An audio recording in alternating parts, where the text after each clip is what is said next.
When the rumors first started swirling about the Samsung Galaxy S26 Ultra, I'll admit I had my doubts. I wasn't sure if Samsung could really top the previous generation.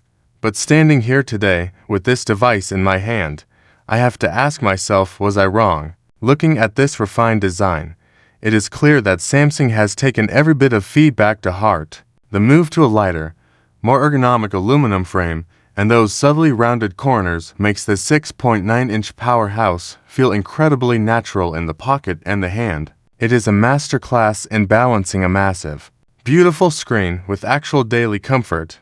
Before we dive deeper into these incredible features, make sure to subscribe to the channel so you never miss out on the latest tech deep dives and honest hands-on impressions.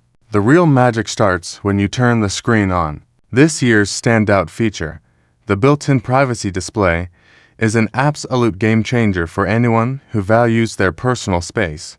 Being able to shield your sensitive information from onlookers with a simple software toggle is a level of innovation we haven't seen in years. Combined with the Snapdragon 8 Elite Gen 5, the speed of this phone is genuinely breathtaking. Whether you are multitasking between heavy apps or gaming, the improved thermal cooling keeps everything running buttery smooth. Even the camera system has seen a beautiful evolution. The wider aperture on that massive to sensor captures light in a way that makes every night shot look like a professional photograph. It is clear that Samsung didn't just iterate. They polished the flagship experience to near perfection. From the faster 60W charging to the clever AI tools in One UI 8.5, this phone proves that sometimes being skeptical only makes the final surprise that much better.